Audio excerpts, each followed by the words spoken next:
নমস্কাৰ প্ৰিয় বন্ধুসকল, মই আব্দুস সাজিদ আৰু মোৰ চেনেললৈ স্বাগতম। এই মুহূৰ্তত লৈ আহিছো আজিৰ কেইবাটাও গুৰুত্বপূৰ্ণ খবৰ। আজিৰ প্ৰথমটো গুৰুত্বপূৰ্ণ খবৰ হৈছে ভাৰতৰ হিন্দুত্বক দুৰ্বল কৰাই হৈছে বিৰোধী দলৰ এলায়েন্সৰ মূল লক্ষ্য আৰু সনাতনৰ বিৰুদ্ধে কাম কৰা আমাৰ সভ্যতা সংস্কৃতিক ধ্বংস কৰিব বিচাৰিছে বিৰোধীয়ে। 2024 চনৰ লোকসভা নিৰ্বাচন হ'ব সভ্যতাৰ যুঁজ আৰু এই নিৰ্বাচনৰ জৰিয়তে ভাৰতীয় লোকসকলে সনাতন ধৰ্মক সুৰক্ষিত কৰিব। পাটনাত বিৰোধী দলৰ এলায়েন্সক লৈ কেইবাটাও গুৰুত্বপূৰ্ণ মন্তব্য কৰিছে ডক্টৰ হিমন্ত বিশ্ব শৰ্মাই। আমাৰ পৰৱৰ্তী গুৰুত্বপূৰ্ণ খবৰটো হৈছে মহানগৰৰ লোকসকলৰ বাবে এটা ডাঙৰ সুখবৰ। নুনমাটিৰ AMRD ৰোডত বন্ধন বেংকৰ অসমৰ 104 নং শাখাৰ দ্বাৰ মুকলি কৰা হৈছে। শাখাটো মুকলি কৰে প্ৰতিদিন মিডিয়া নেটৱৰ্কৰ সঞ্চালক জয়ন্ত বৰুৱাই। শিক্ষিত যুৱক যুৱতী মহিলাসকলক আগবঢ়াই নিয়াত গুৰুত্বপূৰ্ণ ভূমিকা লৈ আহিছে বন্ধন বেংকে আৰু 2015 চনত বেংক হিচাপে পৰিগণিত হোৱাৰ পিছত বন্ধন বেংকে সহায় কৰিছে হাজাৰ হাজাৰ লোকক। 6000তকৈ অধিক বেংকিং শাখা আৰু আউটলেটৰ জৰিয়তে বন্ধন বেংকে আগবঢ়াইছে সেৱা। আমাৰ পৰৱৰ্তী গুৰুত্বপূৰ্ণ খবৰটো হৈছে গুৱাহাটীৰ পাহাৰত বাস কৰা লোকে নাপাব মাটিৰ পাট্টা। বিধানসভাত মন্ত্ৰী যোগেন মোহনৰ এই মন্তব্য। VGR আৰু PGR মাটিত বাস কৰা সকলেও নাপাব পট্টা। কেৱল চৰকাৰে বহুওৱা খহনীয়াত ক্ষতিগ্ৰস্ত লোকেহে পাট্টা পাব আৰু বৰ্তমান গুৱাহাটীৰ পাহাৰত বাস কৰে 85,000 পৰিয়ালে। নৱেম্বৰ মাহৰ পৰা পট্টা দিয়া আৰম্ভ কৰিব চৰকাৰে আৰু বসুন্ধৰা 3ৰ জৰিয়তে অন্যসকলক দিয়াৰ চিন্তা কৰিছে চৰকাৰে। আমাৰ পৰৱৰ্তী গুৰুত্বপূৰ্ণ খবৰটো হৈছে হিমন্ত চৰকাৰৰ দুটাকৈ ডাঙৰ ঘোষণা। নিবনুৱা যুৱক যুৱতী ৰেচন কাৰ্ডৰ হিতাধিকাৰীয়ে খবৰ দুটা গুৰুত্ব সহকাৰে ল'ব। ৰাজ্যৰ লাখ লাখ যুৱক যুৱতীক 5 লাখ পৰ্যন্ত টকা দিব হিমন্ত চৰকাৰে। 2 লাখকৈ নহয় 5 লাখকৈ টকা দিব 1 লাখ যুৱক যুৱতীক আৰু 23 ছেপ্টেম্বৰৰ পৰা আৰম্ভ হ'ব এই পঞ্জীয়ন। প্ৰথম বছৰত 1 লাখ যুৱক যুৱতীক দিয়া হ'ব 2 লাখ, 3 লাখ আৰু 5 লাখকৈ টকা আৰু এটকা সুত নিদিয়াকৈ পাব 5 লাখ টকা।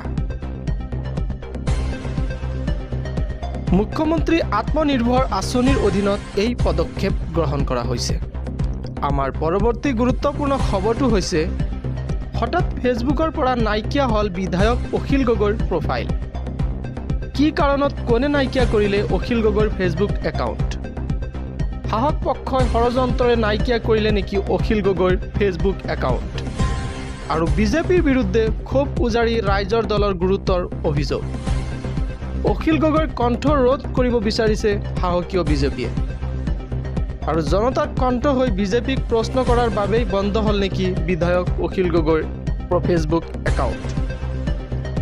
ফেচবুক একাউণ্ট নাইকিয়া কৰাত বিজেপি IT চেলৰ হাত থকাৰ অভিযোগ ৰাইজৰ দলৰ আৰু কমিউনিটি ষ্টেণ্ডাৰ্ড উলংঘাৰ অপৰাধত ফেচবুকত নাইকিয়া হ'ল অখিল গগৈৰ একাউণ্ট। আমাৰ পৰৱৰ্তী গুৰুত্বপূৰ্ণ খবৰটো হৈছে গৰাখহনীয়াত ঘৰ মাটি হেৰুওৱা লোকৰ কাষত হাজিৰ হ'ল বদৰুদ্দিন আজমল। পুনৰ মহানুভৱতাৰ পৰিচয় দাঙি ধৰিলে বদৰুদ্দিন আজমলে। গৰাখহনীয়াত ঘৰ সম্পত্তি হেৰুওৱাসকলক 10,000কৈ টকা দিব আজমলে আৰু গৰাখহনীয়াত ক্ষতিগ্ৰস্ত অৰ্ধশতাধিক পৰিয়াললৈ আৰ্থিক সাহায্য আজমলৰ।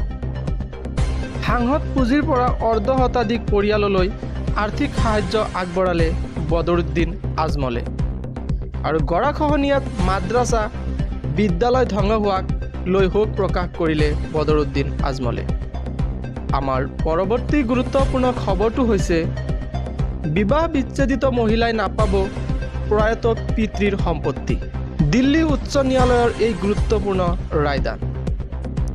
অবিবাহিতা বা বিধৱা মহিলাৰ আছে পৈতৃক সম্পত্তি লাভ কৰাৰ অধিকাৰ আৰু বিবাহ বিচ্ছেদ হোৱা কন্যাৰ লালন পালনৰ বাবে দায়িত্ববদ্ধ নহয় পিতৃ। এগৰাকী বিবাহ বিচ্ছেদিত মহিলাৰ আবেদন খাৰিজ কৰি এই ৰায় আদালতৰ। আমাৰ পৰৱৰ্তী গুৰুত্বপূৰ্ণ খবৰটো হৈছে বয়সৰ সীমা অতিক্ৰম কৰাৰ পাছতো হিমন্ত চৰকাৰৰ দিনত নিযুক্তি পাইছে একাংশই। 56 বছৰ বয়সতো চাকৰি লাভ কৰিছে জালুকবাৰী সমষ্টিৰ লোক এজনে। আৰু স্বচ্ছতাৰে নিযুক্তি হোৱা বুলি দাবী কৰা মুখ্যমন্ত্ৰীক চেলেঞ্জ লুৰিণজ্যোতি গগৈৰ। কোনো প্ৰাৰ্থীয়ে অনিয়মেৰে চাকৰি পোৱাৰ প্ৰমাণ দিলেই CBIৰ তদন্ত দিম বুলি ঘোষণা কৰিছিল মুখ্যমন্ত্ৰী হিমন্ত বিশ্ব শৰ্মাই। সংবাদমেলত মুখ্যমন্ত্ৰী গণি 5টা প্ৰমাণ দাঙি ধৰিলে লুৰিণজ্যোতি গগৈয়ে। আৰু স্বাস্থ্য বিভাগৰ শেহতীয়া নিযুক্তি প্ৰক্ৰিয়াত 56 বছৰীয়া লোকেও চাকৰি লাভ কৰাৰ অভিযোগ উত্থাপন হৈছে। জোনালী ভৰালীয়ে 48 বছৰ হোৱাৰ পাছতো পালে স্বাস্থ্য বিভাগৰ চাকৰি। আৰু 46 বছৰীয়া নিপজ্যোতি বৈশ্যই GMCHত পালে চালকৰ চাকৰি। আৰু 56 বছৰ হোৱা স্বত্তেও হৰকান্ত বৈশ্যই লাভ কৰিলে ডিব্ৰুগড় মেডিকেল কলেজত চাকৰি। আৰু 51 বছৰ বয়সৰ চৈতেন্দ্ৰ দাসে লাভ কৰিলে লখিমপুৰ মহাবিদ্যালয়ত পোষ্টিং। আৰু 56 বছৰ বয়সৰ অজিত দাসে তেজপুৰ চিকিৎসা মহাবিদ্যালয়ত পোষ্টিং লাভ কৰাৰ অভিযোগ উত্থাপন হৈছে। আৰু এই আটাইকেইজনে যোগ্যতা বা মেধাৰ বলত চাকৰি পাইছেনে বুলি প্ৰশ্ন লুৰিণজ্যোতি গগৈৰ।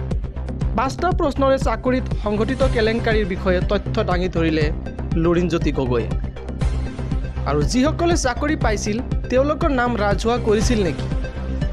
আৰু তেওঁলোকে কিমান নম্বৰ পাই চাকৰিৰ পৰীক্ষাত উত্তীৰ্ণ হৈছিল সেই তালিকা ৰাজহুৱা কৰিছিল নে চৰকাৰে? আৰু যিসকলে চাকৰি পোৱা নাই বা পৰীক্ষাত উত্তীৰ্ণ হোৱা নাই সেয়া ৰাজহুৱা কৰিলে নে চৰকাৰে বুলিও মন্তব্য কৰিছে। আমাৰ পৰৱৰ্তী গুৰুত্বপূৰ্ণ খবৰটো হৈছে হাজাৰ হাজাৰ মুছলমানৰ ডাঙৰ সিদ্ধান্ত। সমাজৰ পৰা ড্ৰাগছ ব্যাধি নিৰ্মূল কৰিবলৈ ডাঙৰ সিদ্ধান্ত মুছলমান সমাজৰ। ড্ৰাগছ সেৱন কৰি মৃত্যু হ'লে মুছলমান লোকে সম্পন্ন নকৰে জানাজাৰ নামাজ। আৰু লখিমপুৰৰ মুছলমান সমাজৰ এই ডাঙৰ সিদ্ধান্ত। কঠোৰ হৈছে সমাজৰ সচেতন লোকসকল আৰু গঠন কৰিছে ড্ৰাগছ সেৱনৰ বিৰুদ্ধে কমিটি। সমাজৰ পৰা ড্ৰাগছ বন্ধ হ'বই লাগিব। আৰু লখিমপুৰত ড্ৰাগছ আৰু বাল্য বিবাহ মাদক দ্ৰব্য সেৱনৰ বিৰুদ্ধে অনুষ্ঠিত সজাগতা সভা।